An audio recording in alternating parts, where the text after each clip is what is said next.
we're going to talk a little bit about Russell Wilson. I want to talk about Russell Wilson, dangerous. Let him cook. Broncos country, let's ride. That guy. We're going to talk about, he won't be with Broncos country for much longer, and that's what I want to talk about here is he's entering his villain era. I think even with his look, he's starting to get the full villain era aspect. He was on Brandon Marshall's I Am Athlete recently, and he said a couple things first about his future, and then we'll get into talk about his benching and where he goes from here. But this is Russell Wilson on I Am Athlete talking to Brandon Marshall about what's next. So you sitting here at 35, you say you feel the best you've ever felt. Do you still have that obsession? I got more fire than ever, honestly, especially over the past 2 years of what I've gone through. Whether it's in Denver or somewhere else, I hope it's in Denver. I hope I get to finish there. I committed there. I wanted to be there. I want to be there. For me, it's about winning. Over the next 5 years, I want to win 2. I want to feel the chill of that trophy again. I love the city and everything else, but you also want to be a place that wants you too. So the thing that I want to do is win, man. That's all I care about. I love the way that Brandon Marshall is looking at him there towards the end of just this kind of judgment. It's that look that you get from your friend when they're talking about something and talking about something very passionate. You just look at him and you're like, you sure about that? It's like when one of your friends say that they're going to go into nursing and you just like look at them, or they want to be a psychiatrist and you're just like, are you sure that's what you want to do? You sure about that? You sure about that? No, but the look that Russ gives him, it's clear that he has slowly embraced the villain side of everything. And I mean, where that's rooted from, I can kind of understand being a little pissed, not a little, a lot of pissed at Sean Payton and the Broncos. And I will always commend Russell Wilson for how he handled the benching, but we'll let him tell exactly how, what went into that whole situation and how kind of fucked up it was. We beat Green Bay, Kansas City. We beat them, and as you mentioned earlier, that's when I got that call, and I was like, I'm confused. What's going on? And I didn't believe it at first. I was like, this can't be real.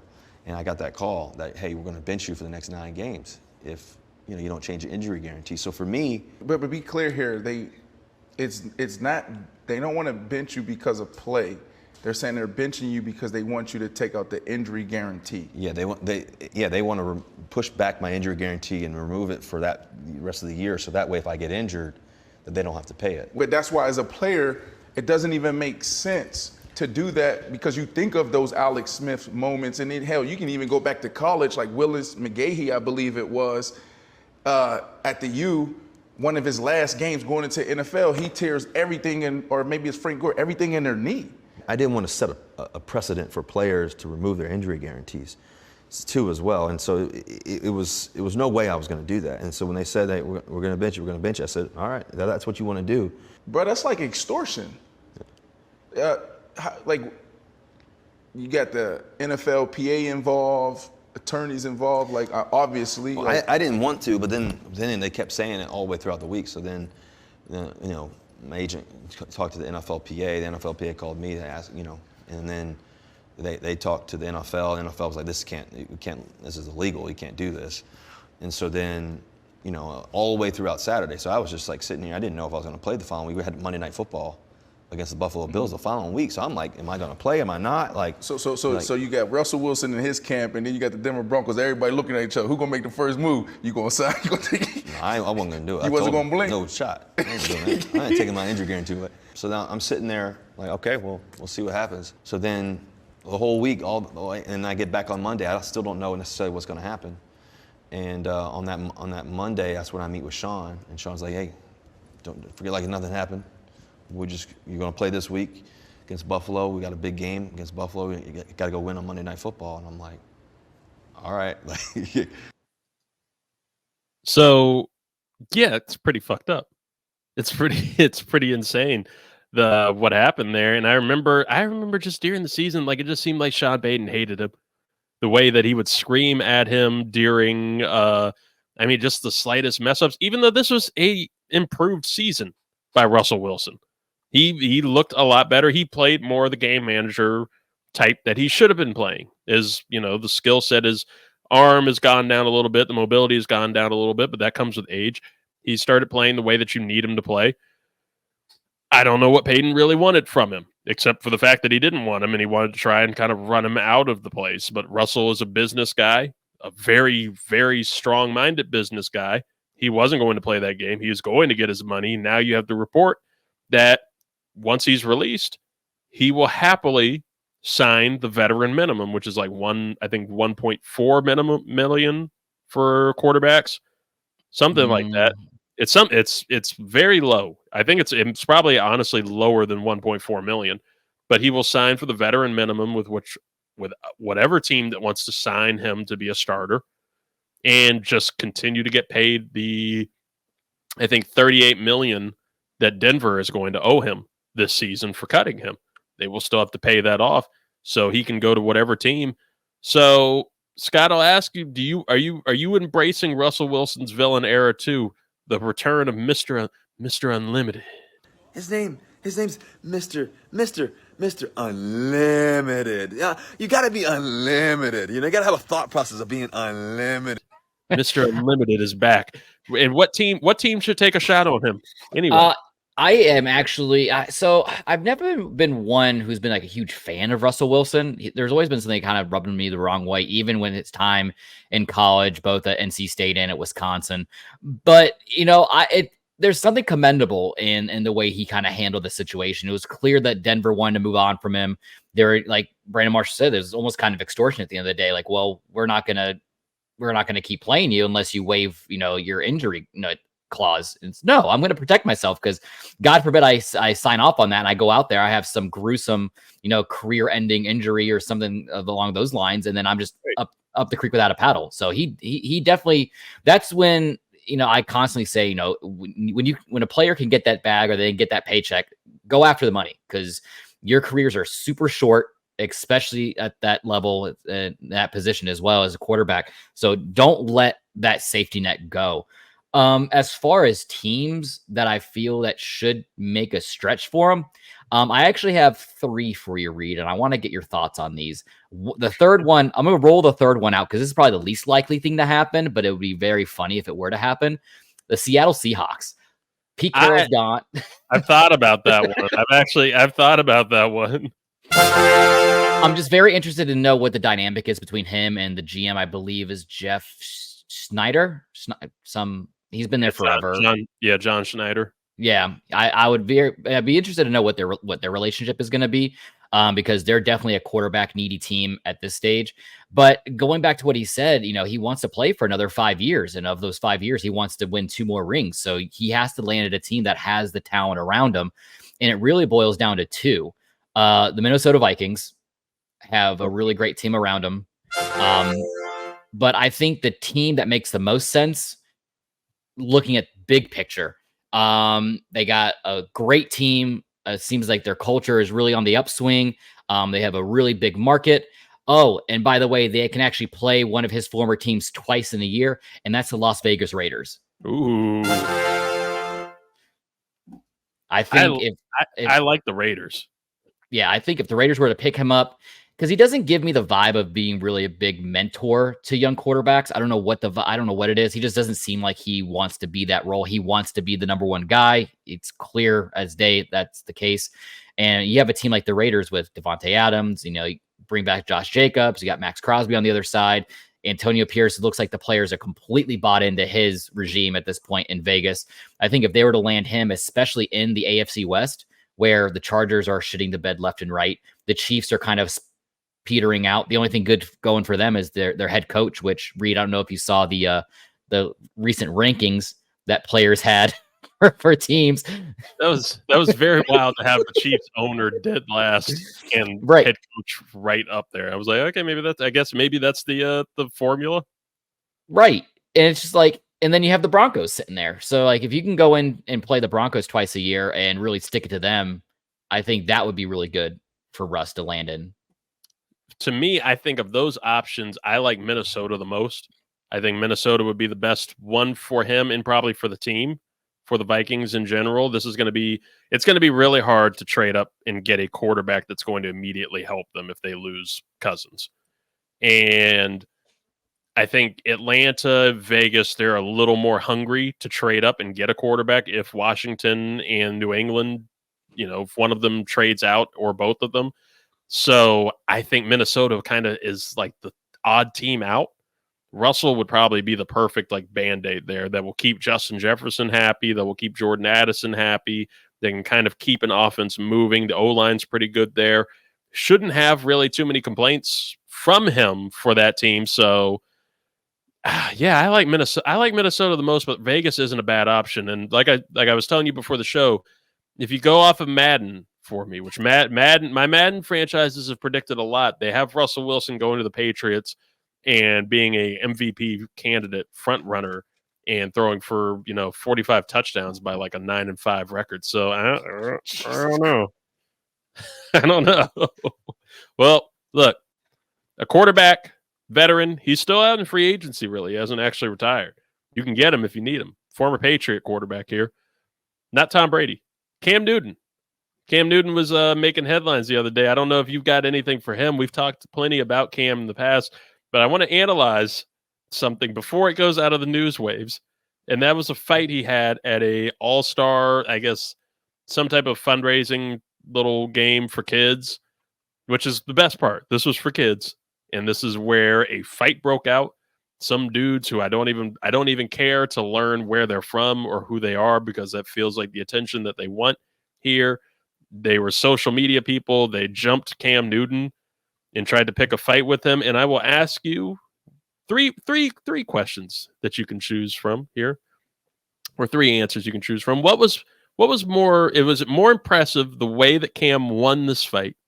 More impressive the way the hat never budged, or just purely stupid of the crew to even think, hey, I could kick Cam Newton's ass? Let's watch and find out.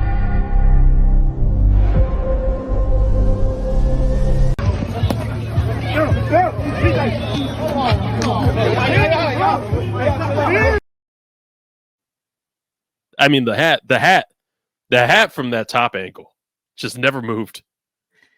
No. And like the best part of this video was, Scott, all it was that it popped up on my feed like a week ago, and I'm looking at it, and it doesn't say, there's nothing about who's in the fight. I'm just watching a fight video, and I see like the Wicked Witch hat in the distance, and I'm like, damn, is that Cam Newton with that hat? Who would wear a hat? And then I saw it was Cam. I was like, that's fucking great. It didn't budge. Yeah, I think of the three questions that you posed to me, I think the first and the third kind of work hand in hand. The man's 6'5", 240. I mean, he's scary for football players. Right. It's like, I'm not surprised he held his own against 1v3, and it's complete just stupidity and just being a complete idiot thinking that you can even jump a man like that. I was most impressed by the hat. That's what I was most impressed of. But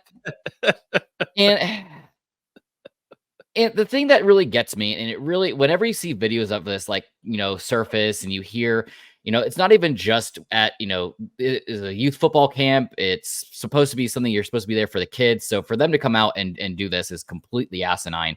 But what really just really bothers me when stuff like this happens, these kind of circumstances are when you see progress be thwarted, and progression in the culture and in society and all things of that nature. Because I mean, you saw people tweeting under this video and reposting saying, "Oh, you would never see this in a Manning camp." Right. It's just like you're just coming out and you're just perpetuating stereotypes, and it's not doing any good. So like, why are you even entertaining the thought of doing something like this? What are you looking to gain? You're trying to get the hat. I think that's what it really came down to, was they wanted this hat. I mean, look at it. If anybody has seen What We Do in the Shadow, he must have noticed me eyeing it, because in his dying breath he said, "Take my hat, it's cool." Yes, it is cool, I thought. Free hat. I have a question, because after you just replayed that video, I finally caught something. Those aren't feathers off the top of his hat, right? Are those his dreads? Are they?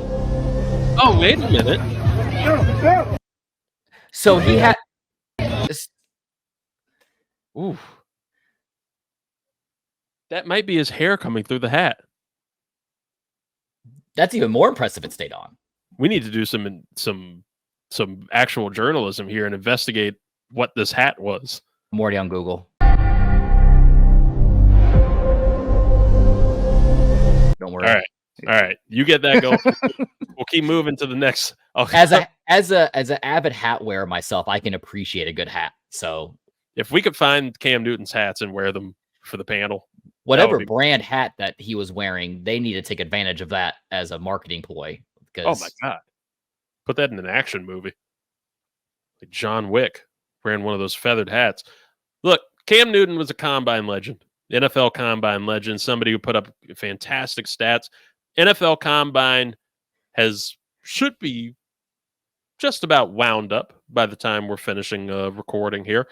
And every year, there's lots of arguments as to whether or not we need the combine, whether most players should just do pro days, the good and the bad, the pros and the cons of combine. I have mixed feelings about the combine to the point I like it for an entertainment value.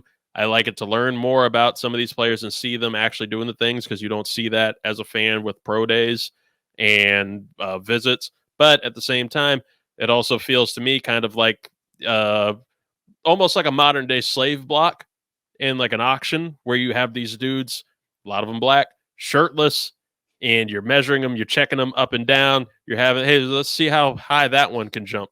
Let's see how fast that one is, how strong he is, and all this stuff. It feels gross to me that we're throwing them out there, and these guys are desperate. A lot of them are desperate. They need this. They need it to up their stock and to get somewhere in the NFL. But now you have guys like Caleb Williams, and the USC quarterback, projected to be the number 1 overall pick, telling teams almost on a Deion Sanders level, not all 32 teams are going to draft me. Not all 32 teams are going to have a chance to draft me. And he said it in the most respectful, non-arrogant way. But it's true. They're not all going to have a chance. Why should I be giving my tests and my medicals to all of them? I'm going to talk to the ones that I think have a shot and think want me and think are really after me. Give a fuck about Kansas City. They're never going to be anywhere close to even considering it. You have a lot of teams that are doing this. Deion Sanders, by the way, it's my favorite combine quote of the Giants, the New York Giants, asking him to take some type of test. And he looked them in their faces and said, "Y'all don't have a shot at drafting me." And then walked away. Did not even consider the test, said nothing about the test. Just fuck you, I'm out. There's no point. Don't talk to me unless you drafted me. So, any thoughts on the NFL Combine this year, Scott? Anything that you saw that was noteworthy and really cool?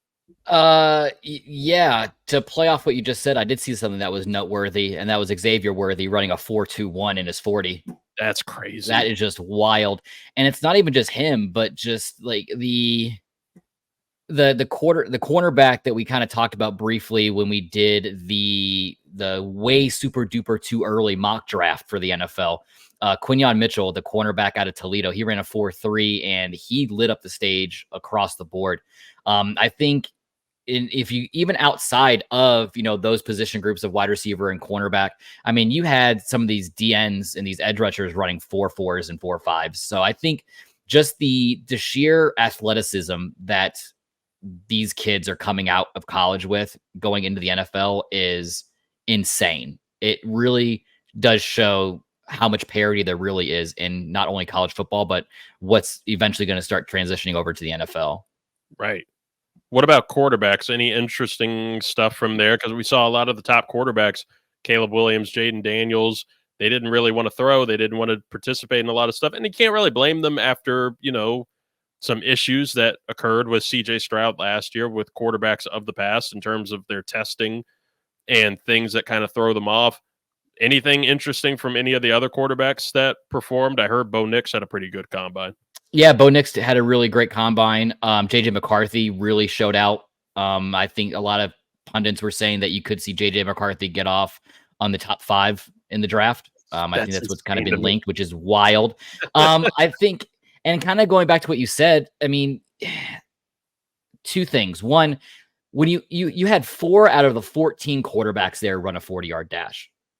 That's just insane. I mean, you had Caden Slovis from BYU, Sam Harton from Notre Dame, Austin Reed from Western Kentucky, and then Spencer Rattler from South Carolina. There was the only 4 quarterbacks actually ran their 40-yard dash.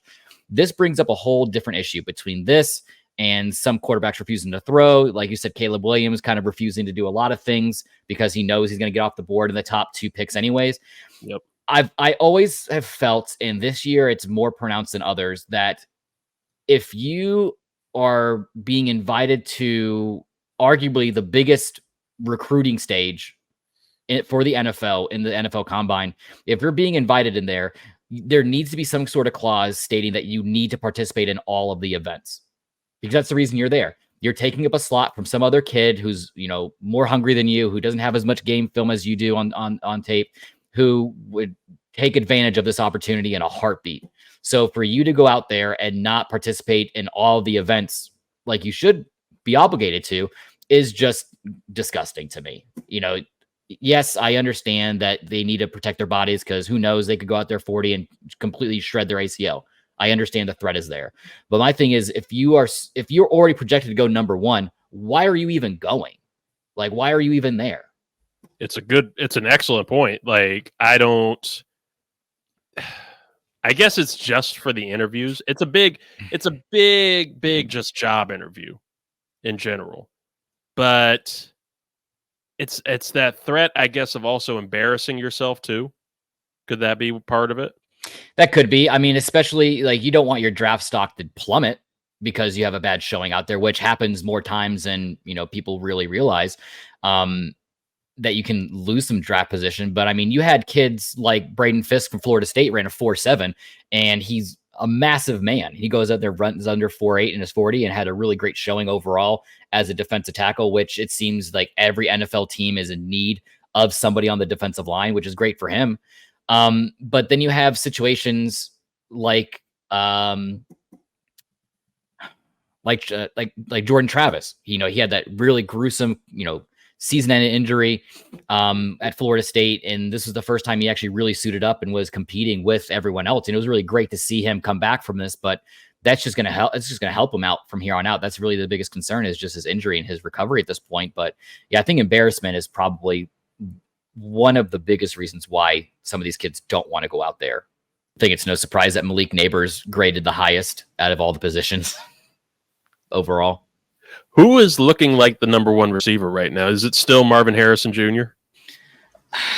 I think Malik and Marvin are kind of neck and neck at this point about being the first wide receiver off the board. I'm still going to die on my hill with Rome Odunze being the best wide receiver to come out of this class overall, but it's definitely going to be down to those two being the first off the board.